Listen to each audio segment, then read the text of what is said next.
So I'm Stacy Boase. I'm the managing director at a staffing firm in Arizona called Headfarmer. And I know it's kind of a funny name. We're all familiar with headhunters. But truly what we do is we nurture and plant those seeds and cultivate relationships. I've been in the staffing or human resource, people and culture industries with both staffing firms, small, mid-stage tech startups, as well as large Fortune 500 companies throughout my career. And for me, and the reason that I continue to do this is I have such a passion truly for helping people at a fundamental level in their lives and seeing companies grow and hiring on amazing talent and what they can do and how they can impact companies. So I get a lot of joy out of this, and it's a lot of fun for me. Let me go ahead and get some slides up for you. I will share my screen and we'll go from there. I'm going to just do, I've been on Teams more, so bear with me just a sec.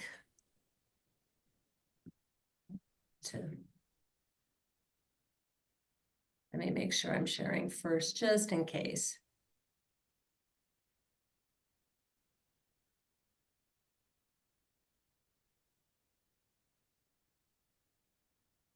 You can see it. Perfect. Seeing it okay? Yep. I want some of my notes with it, so bear with me 1 second. Sorry about that. You're fine. Here we go. Yay. Okay, now I can see. So our topic today, as you saw in the invitation that Joy sent out, is maximizing LinkedIn and personal branding. And really also, what are some of the recruiter search tactics? As recruiters, what do we look for when we're looking at LinkedIn or people's resumes? And even we'll touch on a little bit around the applicant tracking system and then looking at, branding best practices as well. So starting truly with maximizing LinkedIn, we're all familiar with LinkedIn. It's changed a lot over the years. It can do so much more than it was ever, I think, even initially designed for. But we're going to talk about the importance of LinkedIn in a professional networking and recruitment phase. Also, how to optimize your LinkedIn profile so that recruiters really are drawn to you and you're creating a compelling brand. And also, the benefits. So with these improved recruitment tactics and better online presence and more effective personal branding, It's fine. I'm listening. hopefully be able to help you, whether it's in your current roles as you're identifying people and adding people to your teams, or if you're in transition and you need some help and want to be able to put yourself in the best foot forward. So why does LinkedIn matter? So LinkedIn is important not only because it serves as really our primary platform from a social media standpoint for professional networking, but it really allows individuals now to connect with their peers, look at potential employers, get up to speed on industry information. There's so much now more knowledge and white papers and information that we're seeing out there, and really be able to access new career opportunities. From a business perspective, LinkedIn is now, one of the top sites on finding new opportunities. And I know in my space, which my area of focus is around the finance and accounting area, this is our go-to above all the other job boards. And so that's now what LinkedIn has become. And so it's really important to not only have a presence on LinkedIn, but if you can have an active presence, right? So that you can stand out. I was recently doing a presentation at my son's university for their psychology club, and was sharing with them and saying now they have a great opportunity. I was already well established in my career when LinkedIn came, but for them to actually create a LinkedIn profile while they're in college and start looking at putting content out there and developing their voice and having potential future employers be able to go back and look at that gives them a leg up on all their competition. So it's a huge global reach. There's over 700 million users globally. Recruiters, 87% of recruiters use LinkedIn to find candidates. And from a professional network, it's really that first impression. When, most employers, when I talk to hiring managers, they're looking at the candidates up on LinkedIn. They want to know what's out there and what they can see. And also it's a personal branding. So it's a way for you to create, who you are out in the professional world and really be able to share that with everybody. So just some key statistics, a few. So 90% of hiring managers review the candidate's LinkedIn, as I mentioned. 60% of people who actually keep their LinkedIn profiles and update them pretty regularly are getting more job opportunities. And LinkedIn users as a whole complete profile who have a complete profile are 40 times more likely to receive opportunities. That's a huge number. And it doesn't take that much effort initially to have a complete profile. You can always do more, but even to get those key things in, it doesn't take that much time to do. So kind of optimizing your LinkedIn profile for recruiters. So if you think about that profile picture, one thing to remember is that this is not Facebook and it's not Instagram. So you really do want a professional photo that is you facing the front. You know, you don't want this tiny picture of you with these beautiful mountains, but no one knows who you are because you're just a dot in the background, or some of these avant-garde things. If you can truly from a professional standpoint, you want to have that and dressed appropriately for whatever your industry is. Clearly now we've become a little bit more casual in most industries, so it doesn't need to be a suit and tie, but you do want to make sure that, you know, it's a professional look for you. You also have on LinkedIn that background image. So behind your photo right up at that top, there's a kind of a rectangle and you can put whatever you want. A lot of people will put the logos from their companies, or they'll put something that's meaningful for them, or something that just speaks about who they are as a person. But you want to still make sure that it's a professional brand, and it adds context to your profile. And even if you're in transition and you don't have a specific company logo you want to put, as an example, when I was in transition, I do a lot of artwork, and I decided I was going to take a snippet from one of my paintings, which are abstract, and I used that. And so to me, every time I went onto it, it just kind of made me, I don't know, a little more confident, made me feel good. And I had that on there for a while. So something that, you know, speaks to you, but is still going to be professional.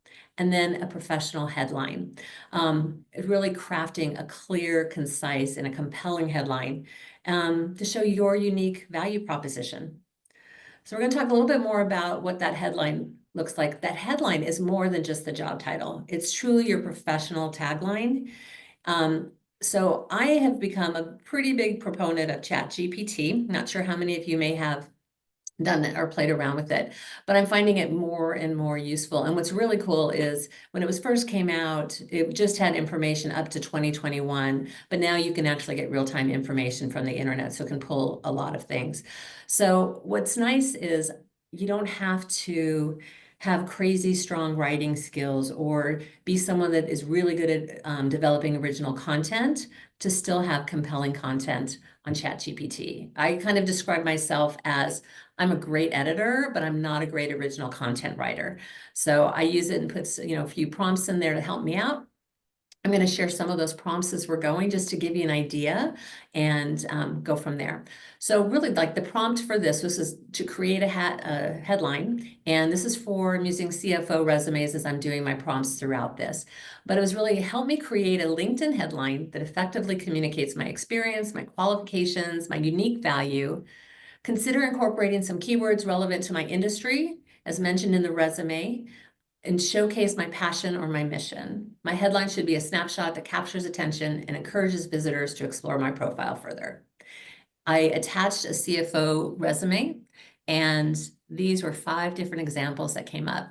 So if you look at it, they're all similar, but they all highlight just a little bit different. That headline is going to be brief, so you don't have a lot of space to really create this long, long area. You have other areas in LinkedIn you can do that.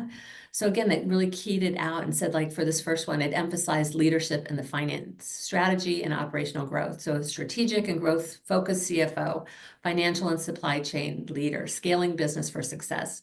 You know, a visionary CFO, someone scalable growth and private equity success. I'm just pulling off some of these. I won't read them all to you. But, and each one is slightly different and highlights a different area of the person's background. So with that prompt, you've got all these results that come up, and you can kind of pick and choose what works for you. The good thing about ChatGPT, if you don't like what it spits out, you can ask it to change it. You can say, you know what, I want you to shorten it. I would like it to be more engaging. I want it to have, you could literally say, have a Star Wars theme, and it will do this in a Star Wars theme. So there's a lot of things that you can do with it. I use it as a starting point, and then I edit from there, right? To make sure that it's truly is my voice that is coming across in what I do. And these kind of headlines, they're used to, designed to really attract recruiters and other connections to within your industry, and support your unique strengths. Another section, kind of the next section down on LinkedIn, is your summary. And again, this really sets the tone for your LinkedIn profile. Um, you can use different prompts as well to create a snapshot of who you are. So you want to start with that compelling hook, right? Really articulate what your skills are, your achievements, what drives you. You focus on those value-added experiences that are going to appeal to clients or potential employers, and really use keywords that you're typically would look for in a job so that people can find you as well. We're going to talk a little bit more about personal branding, but this is a spot where you can develop that personal brand statement and use that as your summary as well. So you can kind of use it twofold. So in writing that summary, again, here's a prompt that I put in. So craft a concise and compelling summary for my LinkedIn profile that highlights my professional journey, key skills, what makes me unique. Keep it conversational, do not exceed 150 words. And then I attached the resume as well. And this is what came back as the summary to put in. And if you kind of look through it, a lot of the words that are in here, again, you can see where you can use it as that personal brand as well, and really help you kind of start honing in on that. So really think about that, for those that are really comfortable in writing and speaking more about yourself, this is great. You can go ahead and obviously craft that. For those where you're like, I could use a little bit of help, it's a great tool to be able to use.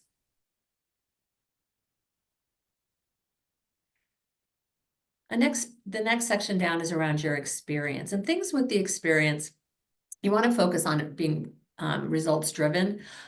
Use metrics whenever you can, just as you're doing on your resume. So you want to always quantify things if you can and show the impact of things that you've done.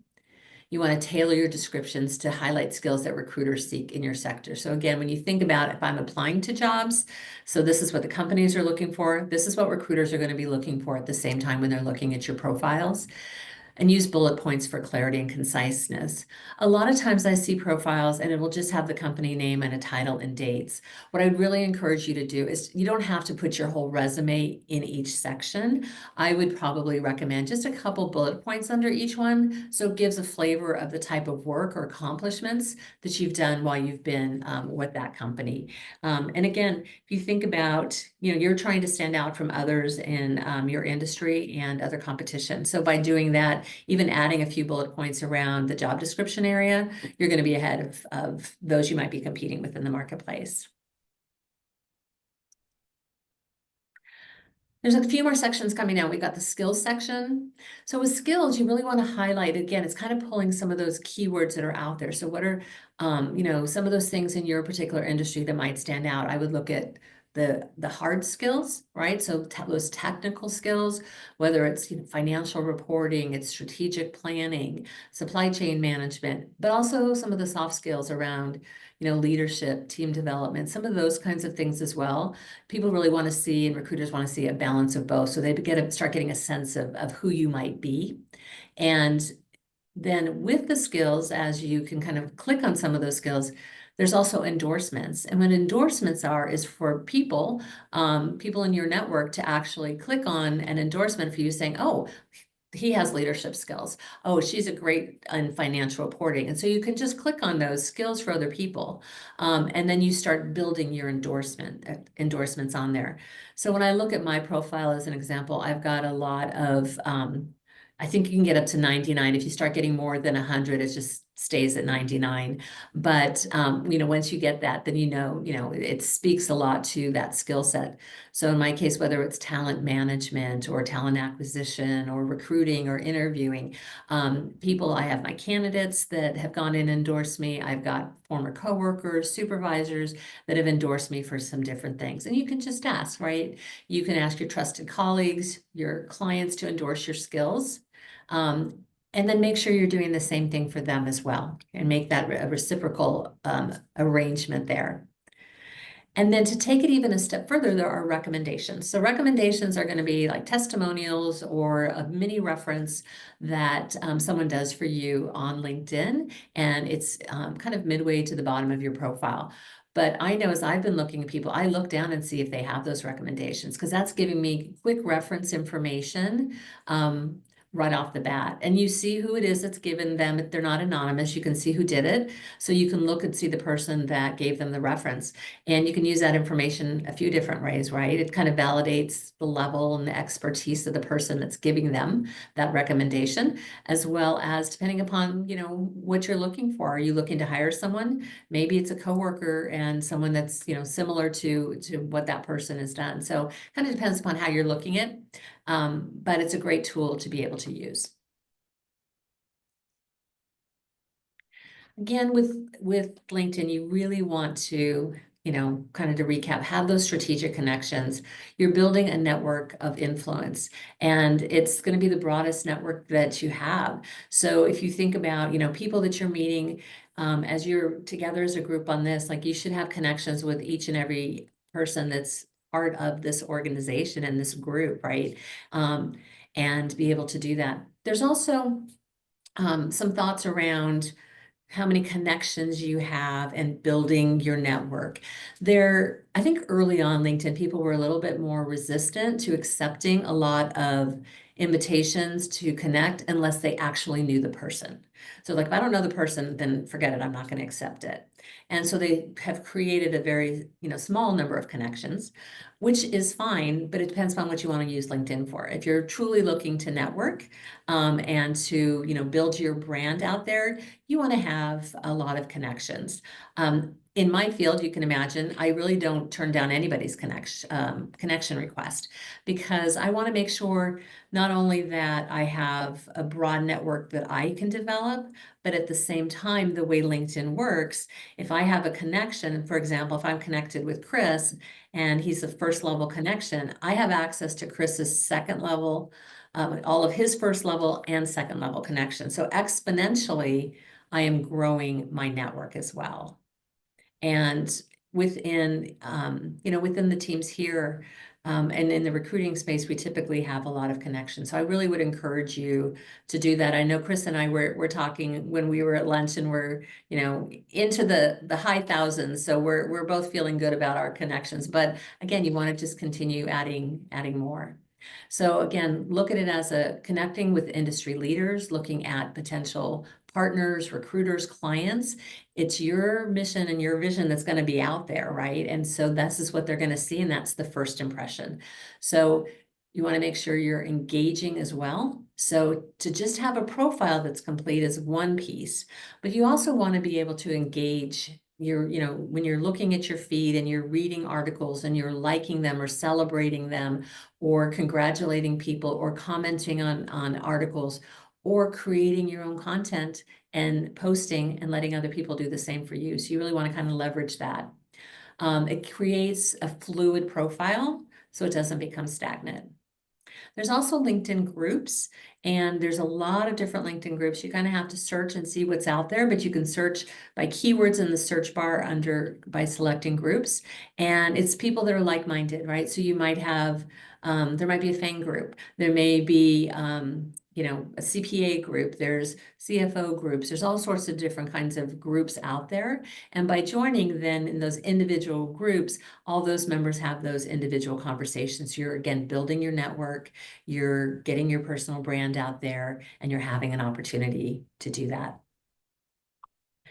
So I'm going to move on to personal branding, but are there any questions just at this point on any of the things that I was just sharing about LinkedIn? Yes, Jim here, Stacy. I may ask around the skill setting. It just came to my attention recently that of the 100 skills that you can select, the top three you can actually sort and prioritize those, and the top three actually shows up in the PDF version of your LinkedIn profile, which kind of looks like a shortened version of a resume. Mm-hmm. And then given that you're an executive search recruiter, you use the recruiter profile on LinkedIn, I believe. Does that have any bearings on filtering candidates? Does the top three skills show up as a search criteria that you use pretty regularly to filter for candidates? Jim, thanks for the question. That's a good one. So within with recruiters on LinkedIn, there's a couple different ways that they can access information. So as just somebody on LinkedIn, I can have different levels of professional access to LinkedIn. Like there's a free version, you've got a pro version. There's also something called Recruiter Lite, and there's a Recruiter Seat. So the Recruiter Seat, just so you know, it's about $10,000 a year. It's pretty expensive. So not all companies have that. Sometimes they'll do Recruiter Lite, and it just depends upon, how many emails you can send and how much outreach you can do. But there's a great search capability behind the scenes for recruiters on both Recruiter Lite and the Recruiter Seat. And you can search on that. And so typically what I would do, Jim, would be I'm searching on, those keywords for skills. But as long as that is on your profile, you will show up. It doesn't have to be in the top 3. And so I've never actually tried to search the top 3. So that's something I'll have to try and see if that's even available to do. But any skill sets that I would put on, if you've got them on your profile, it's going to show up. So there's a lot of things we can search on. You can search on, company names, past company names. Is it if I wanted to look for someone that, for example, was in Big Four, had Big Four accounting experience, I could put the names of the Big Four firms in there and I can say past or current. So, I can do a lot of that. I can look by location. I can look by any of these different skill sets or industries. So it's pretty robust. And that's why it's become really the most popular tool for recruiters. But I think if I'm using those tools, as long as it's on your profile, it's going to show up. Yeah, if I may kind of have a follow-up to it, it's something new in recent months and maybe just the last year, especially when a role is posted on LinkedIn where you could apply directly to LinkedIn. Typically now on the top of the page under the heading for the role, there is like a skill match. And that skill match, from what I can tell, it's a number of skills. It could be 3, 5. I think I've seen it up to 7 or 10 or so. And then that matches up against the skills that you have in your profile. And usually it just says how many matched. So does that have any bearings too as to selecting candidates as well? It's just that the whole skill thing profile on LinkedIn, it seems like it's used differently than historically. So if you could kind of expand on that point then, Stacy. Thank you. I think it really truly depends on each recruiter, which I know isn't the most helpful answer, but it really does. So for example, if I'm doing a search and I'm getting a list of candidates, I tend to start narrow because sometimes you can do a search and you can get thousands of people, and that's not helpful for me as a recruiter because I don't have the time to go through thousands of resumes, right? Or profiles. It's just too much. So you got to start narrowing it down. But when I get kind of that narrow group based on those key skills that I might put in or location or these other areas I just mentioned, then I really want to look at the profile. So I don't just look and say, oh, they only match 2 or they only match 3. If there's a specific one that I'm looking for and it highlights that, then I'm going to look at that. Now, you may have other recruiters that are doing more high volume work. And so that skill matching might be critical to really start narrowing down as far as that goes. You can also, if I'm posting a job on LinkedIn, I can also set a series of questions that people would need to answer when they're doing their application through LinkedIn, so that it helps me kind of pre-qualify them for some specific skill sets. I don't typically, unless I'm doing a fully remote position, the job market still has been pretty tight, and particularly in the accounting and finance space. So I'm not usually looking through hundreds of resumes unless I'm posting for a remote position. In that case, I have to be a little bit more kind of prescriptive of how I'm setting up that posting so that I can start narrowing down that group. But I think each recruiter does it a little bit different. Okay. Thank you, Stacy. Thank you. You're welcome, Jim. Stacy, quick question. I'm going to hit the next slide, but can you back up one? The first one, and thanks for being here today. Strategic connections. Hypothetically, let's say I have a target company in mind. I'm trying to find a connection there. None of my tier ones in LinkedIn are going to get me there. Do you have any advice for cold calling or contacting these people that are employed, not likely looking at LinkedIn every day and not paying attention to all their, the chaff in their inbox? What do you recommend people do to get recognized and get that initial, whatever the message mode is, responded to? Yeah, I think that's the biggest challenge because as LinkedIn has grown, so has the communication from LinkedIn, right? So, people will get a lot of, individuals from recruiters. You get a lot of recruiter requests like, hey, I have this position. You look fabulous, right? And they haven't talked to you before and you don't even know what the role is.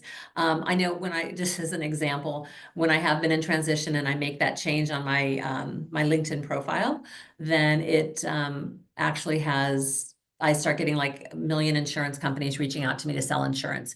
It's just kind of a thing. So then I start, it's harder to weed through it all. So, I think compelling subject lines, right?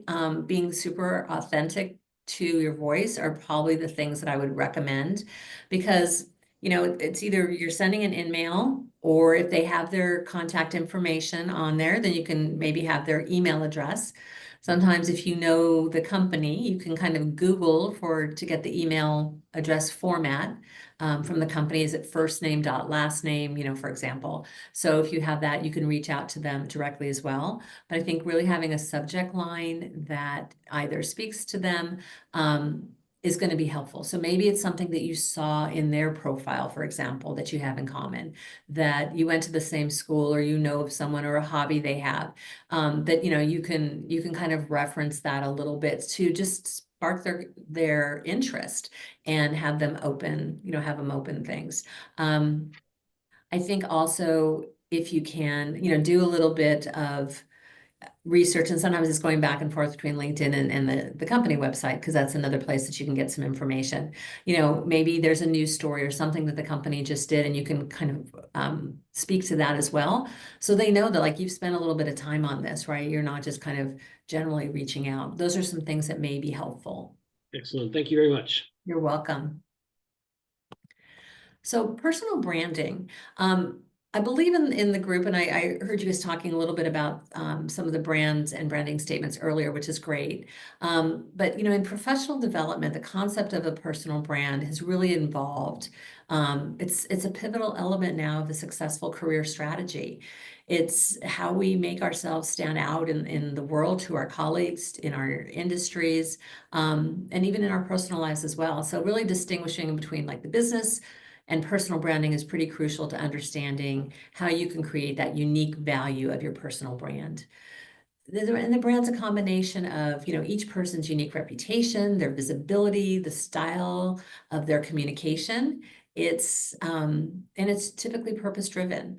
There are different frameworks that offer some structures on how to approach this introspective and strategic process of coming up with what your personal brand is. Each of the frameworks is a little bit unique and they offer different things. It's literally, you can, Google it and you'll have, a whole bunch of different theories behind it. I'm going to mention two. One, they're simple, and I think they're, just slightly different approaches. So we're going to talk just a little bit about those. So the first is that's called the 4 C's. Okay. So again, regardless of which framework you might use, or if you decide to just, go on your own and create it, that's fine too. You want to really also identify, what are your strengths? What are your values, your passions, your goals? Some people will do it like a personal SWOT analysis and look at their strengths and weaknesses, right? Opportunities and threats. You could do it that way as well if that's something that speaks to you more. But, it is a very personal thing and it's also very introspective. But it's something too that, you can talk to your colleagues or your family members or, trusted coworkers and be like, hey, I'm trying to put this together. Help me on, what are some of my strengths? Or is there an area that you really think I can improve upon and have those open conversations. Sometimes it means we need to be a little bit vulnerable, but I think you'll find people generally want to help. So the first is that the 4 C's is clarity. So really having a clear understanding of who you are and what you stand for. That consistency, right? It's referring to the need to be consistently represent your values and the attributes across various platforms and interactions. So some people will be, very, very professional on LinkedIn and complete opposites on, let's say, Facebook or Instagram. And where you just need to be very careful with that is I have had clients that have said, oh, we looked them up on Facebook and after all the pictures, like, I'm not comfortable with this person moving forward, and they can do that. So just always be, just as I told my 21-year-old son, like, the internet's forever. Anything you put out there is forever. Make sure, especially as he's starting his career, that you're not putting out things that you wouldn't want a future employer to see, because there's a chance they could see it.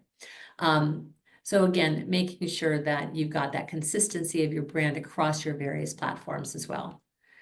And content. Content is a big part of really developing a personal brand. You want to focus on creating and sharing that material that reflects and reinforces your brand and those things that are important to you and that you believe in. Communication is the other piece, right? You need to make sure that the importance of building those relationships and really effectively, authentically conveying your brand to others. We'll talk a little bit about some of content writing in just a little bit, but this is the kind of the philosophy of going through these areas and doing one by one, and really, doing some soul searching and thinking, what is it that I really want to put out there? What is going to be me, and how am I going to present myself? So this is the 4 C's. The other one is called the 4 questions. So clearly I was on a theme here, but it's a way to craft a personal brand through storytelling. So, asking yourself these questions, what's your story? Like, who are you? What have you overcome? What makes you you? What makes you credible? What's your mission? What are you really passionate about? And then thinking about who's your audience. So who's going to benefit from this story? Who are you trying to tell that story and convey it to? Because sometimes the audience does make a difference. And so maybe you want to shift it a little bit, potentially for different audiences that you might have. And what are your goals? Really, what are you trying and hoping to accomplish through not only your personal brand, but the things you're trying to do, right? Is it, I want to put content out there and I want to be a thought leader? Am I trying to find a new opportunity? And so I really need to look at, differentiating myself from others that are out there on LinkedIn as well, and really try and stand out from competition. Do I want to connect with the community and be supportive? And the other thing are metrics. How are you going to measure your progress on your goals? And, thinking about what kind of engagement you might get from people if you're putting content out there. Looking back at, okay, if I put this one piece of content, no one really, I didn't get too much engagement on it, but I did a quick survey, for example, on something I did, and people love to respond to surveys on LinkedIn and things like that. So you might get more engagement around it. So really asking yourselves those questions to create the story of you and being able to share it out there. You want to look at your personal brand vision and kind of look at it from that higher perspective, right? It's going to define how you're perceived in the industry. You want to make a lasting impact out there, and you really want to, help guide your leadership, your decision-making, and your career trajectory. So thinking about, if you were a company and you were putting your mission, vision, values together, what are you for yourself and your personal brand? How do you want to put it out there? So some questions you can ask yourself to help define what your vision is. What do I want to be known for as a financial leader? Or how do I create value behind just financial expertise? What impact do I have to an organization and stakeholders? So thinking about that and then being able to put something together from there.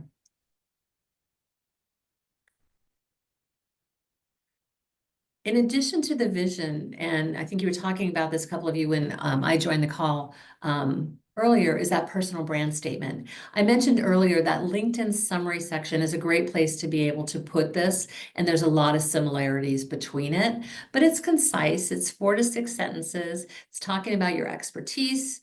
Again, that audience, who are you serving? Who is it? The company, investors, your teams, your stakeholders?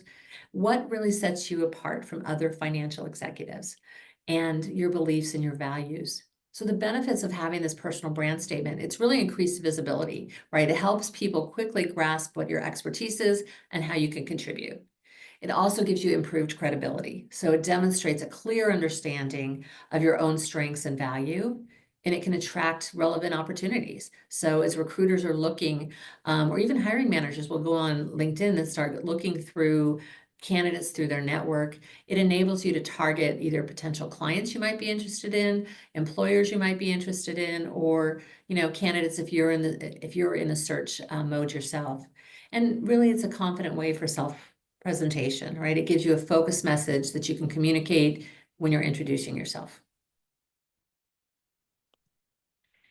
So here's another prompt that I use for ChatGPT, again, using the CFO resume. So I'll kind of let you kind of look through that. But again, it was create 3 to 6 sentence personal brand statement using details from my attached resume and considering my expertise, who I serve, and how my approach is different from the others. And what I liked when it pulled it out is, it was pretty brief. It followed the guidelines I sent, but it had some really standout words, right? I'm a results-driven CFO, specialize in financial strategy, optimization, scalable growth. I help organizations. I achieve financial stability. So you've got those action verbs that you see in your resume that really do resonate with people. I also like where it talks about, some of the things that you might do a little bit differently or how you can stand out. So in this personal brand, you can use this kind of prompt or just tweak it a little bit as well.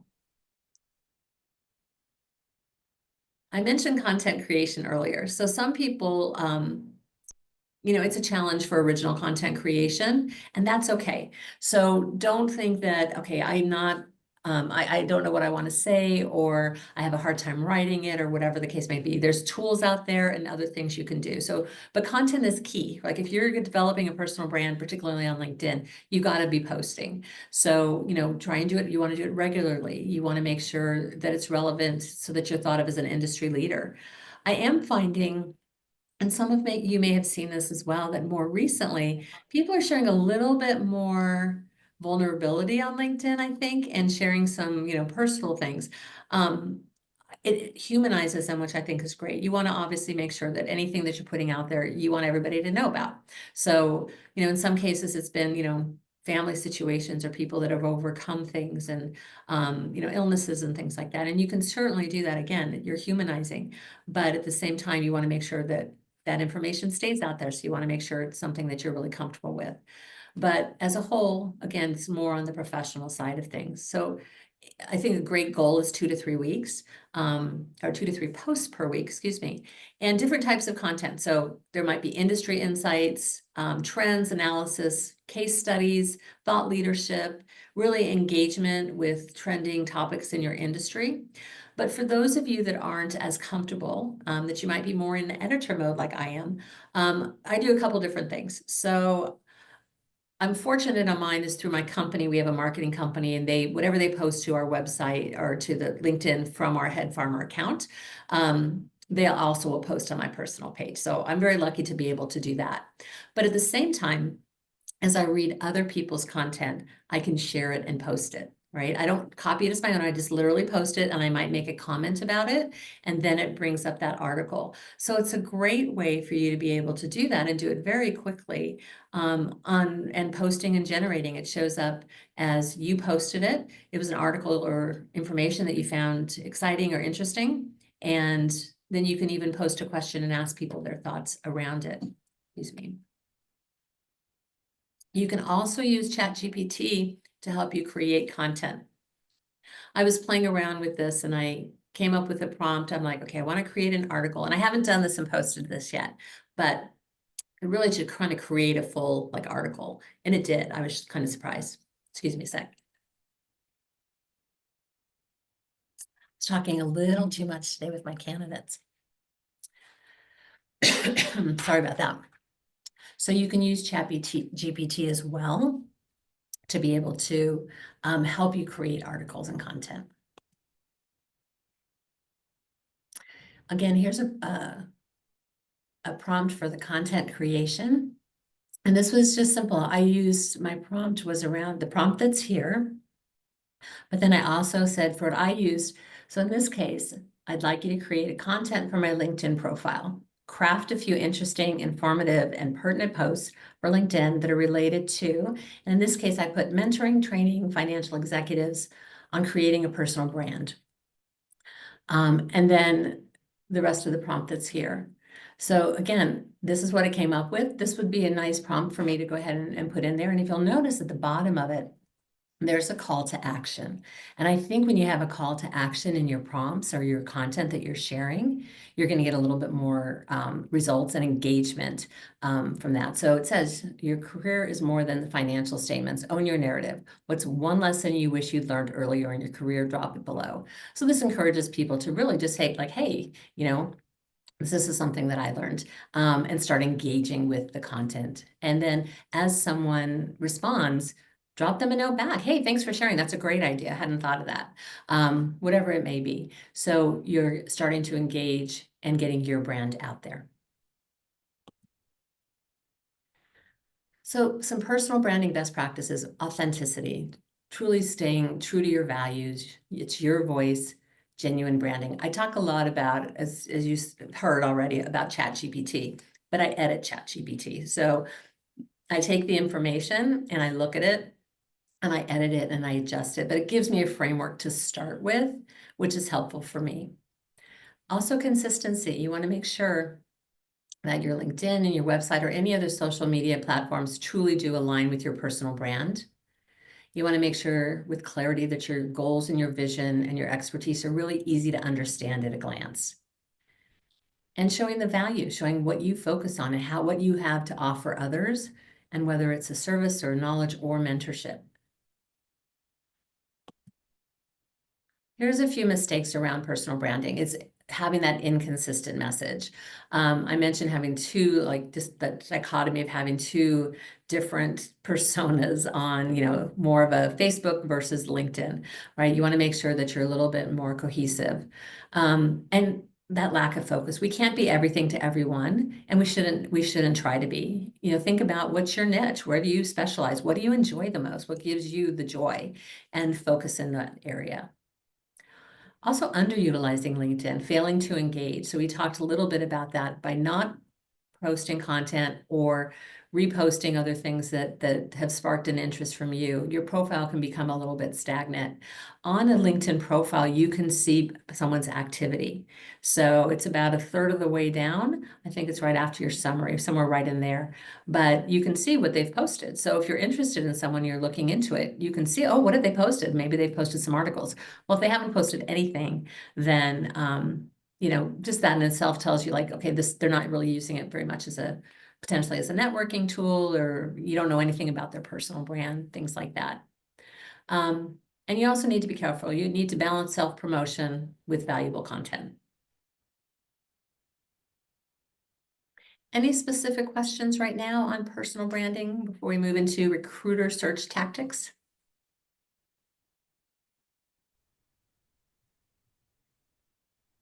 Okay. Yeah, I have one. Sorry, Yes. Stacy, I have. Yeah, Stephen, go ahead. Okay. On one of the slides, when you first started talking about personal branding, Mhm. there was a slide where you did a 3 to 6 sentence prompt, and the question that I had was whether or not that was for LinkedIn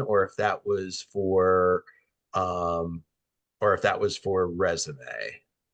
You can really use it for both, right? So you could use this as your summary on your LinkedIn page, but you can also take a look at it and see if you might want to use it as part of your executive summary on your resume.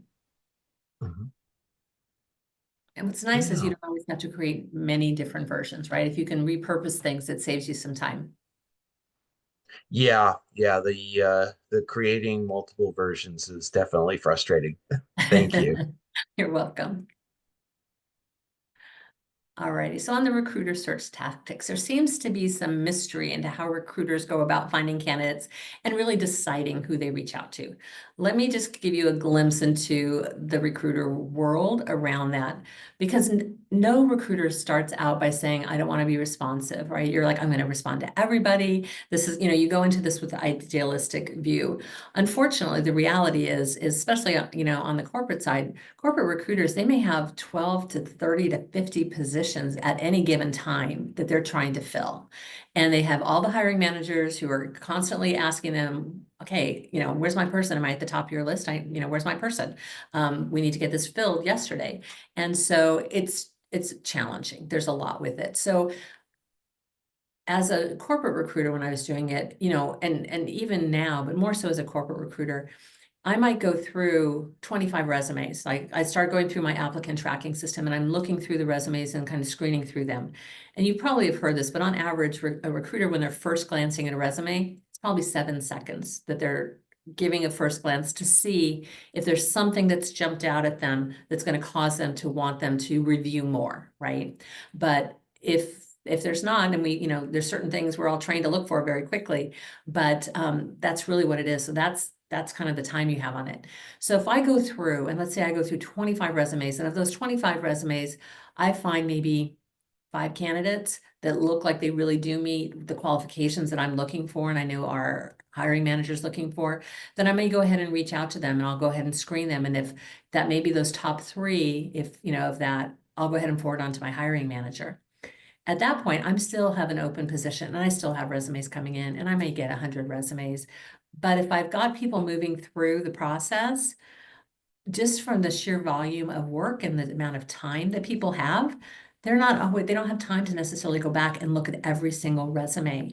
And it's discouraging because I know my husband uses the black hole analogy all the time. And especially when he's been in a job search, because you apply and you don't hear anything back. And you're like, I am perfect for this job. Like literally every bullet point on my resume matches, my skill sets, my education, all of those kinds of things. And truly you could be the best candidate, but let's say you were the 78th person, right? And so they don't get to every single resume. And it's unfortunate, but that is part of it. And so I don't know that it helps, but maybe understanding a little bit of that might give you just kind of a sense of, it's truly, they may not have even looked at it because they've got to move on to that next position and the next position and the next position. Now, if those candidates aren't ultimately continuing to move through the process and they need to go back and look at more candidates, then they'll go back and look at more candidates. But as a whole, that's kind of what is happening. And so that's why sometimes, even though you know that you may be perfect for that, you may not get a call from the recruiter. That being said, what can you do to kind of increase your odds or do some additional things? So keywords are going to matter, right? Again, when I look in the recruiter seat in LinkedIn and I'm doing a search, I'm going to define the ideal candidate that I'm looking for. I'm going to use the search tools I have. I'm going to do keyword searches. So having some of those keywords on your resume are going to be important, and using different words. Those action verbs that you use on your resume or you may use on LinkedIn as well. Don't use the same action verb over and over again. I literally had a resume and every bullet point started responsible for. And so that in itself, we're like, okay, that, it just tells me a lot about that individual or their professionalism or things like that. So you kind of interpret some of those things. So try and use different ones so that, and if there's a specific job that you're looking at, by all means, if it matches or the verb you're using is one that's on there, that's great. You don't want to mirror it exactly. I've had people tell me, oh, I put the job description in and I just say, ChatGPT, create my resume. Recruiters are getting a little more observant of that, but definitely use different verbs, different keywords, things like that, so that you have a better chance of kind of making it through either the applicant tracking system or as the recruiters are looking. We're going to look and evaluate the profiles for the fit for the search, right? It's for a variety of different things. Maybe it's location, the skill sets, the industry experience, the supervisory skills, the strategic background, all of those kinds of things are things that the recruiters are going to look at. We want to look at, engaging with potential candidates and reaching out as well. And we'll look at LinkedIn and we'll see what their profile looks like. And we'll see if, they've got activity out there as well. And we'll look at that cultural fit and the soft skills as well.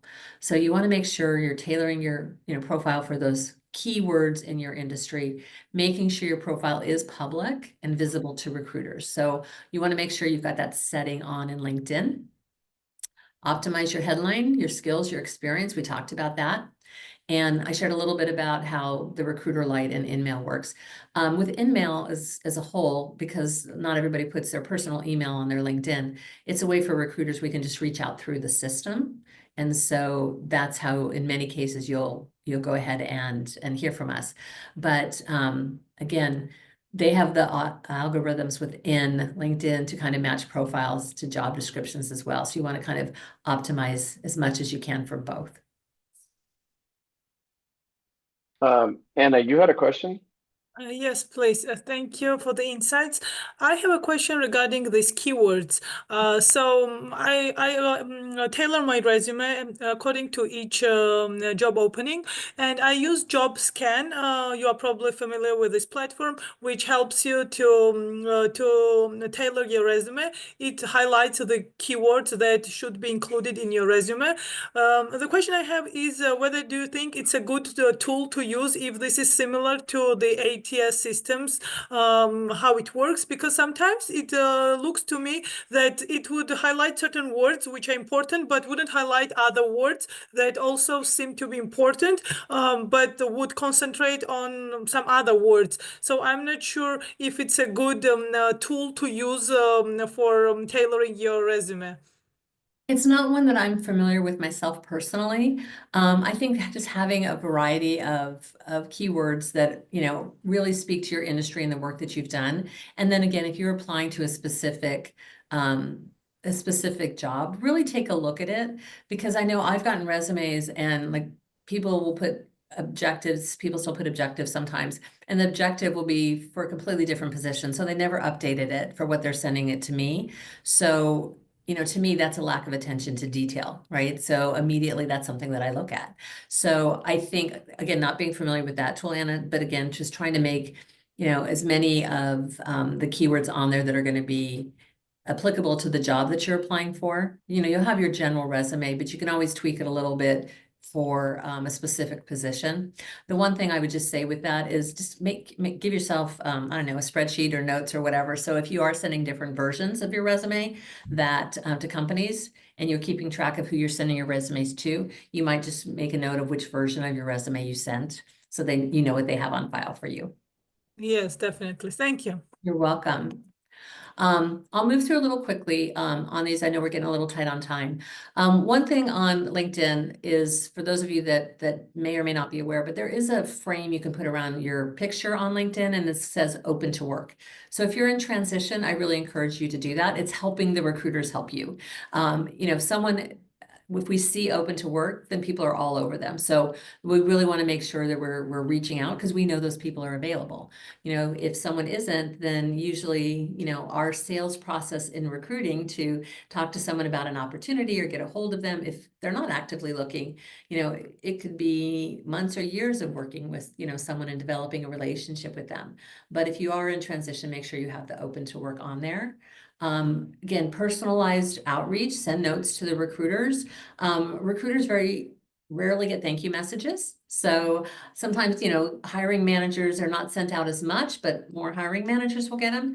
But just a thank you message, or like, appreciate the time. It doesn't have to be long or drawn out or anything that's elaborate, but it does make you stand out. And that's really what you're trying to do. On LinkedIn as well, you can set up some job alerts. If you see, and you can do that and say, these are the types of roles I'm interested in. So make sure you're doing that if you're in transition. There is an easy apply button on most of the positions. So that's a great way to just have it be done very quickly. And networking, use LinkedIn to directly message hiring managers, even if you aren't connected. You can find names of CFOs, CEOs, other C-suite from the company website or the LinkedIn company page. You go to the LinkedIn page of that company, and then there's a people tab, and you can kind of scroll through and see who's on LinkedIn that's identified with that company. And that's sometimes ways that you can find the names of the people you want to reach out to. So some key takeaways, optimize your profile, make sure every section is complete, really engage regularly, position yourself as that thought leader, share your content, be strategic in your networking, and stay true to what your personal brand is. Some next steps that I would encourage you all to do is to go in and audit your LinkedIn profile. Look at your profile picture. Make sure your contact information is in there. If you are in transition, I would put a phone number or an email that people can reach out.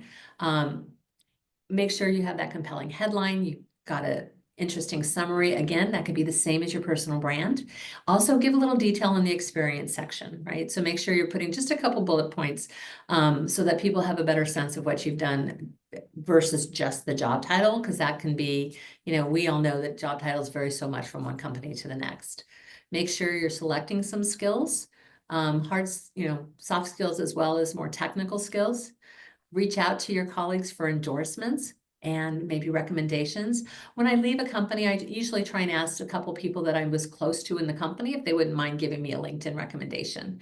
And you can always, if they give you a recommendation that you don't like, you don't have to put it on your page. It's up to you to publish it or not. So don't worry about that if they say something that you're not happy with. And then set a content calendar. Think about maybe as a first goal, 1 post a week, right? And increase it if you can get to 2 to 3. I think that's ideal because that's really building your brand. And then really, again, reach out to your industry peers, work on increasing your LinkedIn network, hiring managers, people that are in any of the networking groups that you're in. I just joined something, a women in manufacturing group, and the people that are on my subcommittee, I made sure the first thing I did was send them each a LinkedIn invitation. So whenever you're doing that, make sure that you're reaching out to people. So network, network, network. That's really what I would encourage you to do with that. Here was our formal Q&A. So any additional questions that I can answer at this point for you all? I have a question. Yes. Some people say the green circle that you put around your picture, open to work, is a sign of desperation. So what do you think about that? I don't personally think that it is. Some people may have a different viewpoint, and that's okay. I want people to know if I'm actively looking for work, I want to do whatever I can to find that next career opportunity for myself. And so I don't have any problem putting it around for me personally when I've been in transition or when I see people have it, because the area that I focus in within my organization is around the high-end financial consulting. So I work with degreed professional senior accountants through interim CFOs. And so I need people that I know, for me personally, are available and to work, because most people will not leave a full-time direct hire job for a consulting opportunity. So for me, it's really valuable tool for me to identify who's going to be readily available or even those willing to make a change. I have seen some people put open to work that are still working with their current company. I would be hesitant to do that. That's not something I would do, knowing that, my boss could look on my LinkedIn page at any time and see that I've put open to work. So I wouldn't encourage people to do that. But again, depending upon people's unique situations, they may choose to do that. Thank you. So just remember, your LinkedIn profile is your digital handshake. Make it count. I've put my contact information in here as well. Please feel free. I've shared the deck with Joyce, and she can distribute it to you all. If there's any additional questions you have on my contact information, you're welcome to reach out. If you want, hey, I put this together, what are your thoughts? Happy to do that. So don't worry, please feel free to reach out. I'd love to help in any way I can. Stacy, one more quick question if you have time for that quick answer. Great. So tracking dozens of opportunities gets a little bit mind-boggling. I'm using Excel. I'm not happy with that. There are other tools out there. Do you have a strong CRM recommendation for this group? Oh, good question. I don't. Most of them, and I'll ask amongst my my peers here and see if I can get one and I can share it with Joyce or with Chris. Because most of the CRMs are typically, larger scale that you're using for companies. Right. I'm not sure of a personal one. So I'll see if anyone might know one and I can report back. Thank you. I've got your email address as well. I'll send a note and we can talk about that. Thank you. That'd be great, Greg. Thank you. Great. Well, thank you all very much.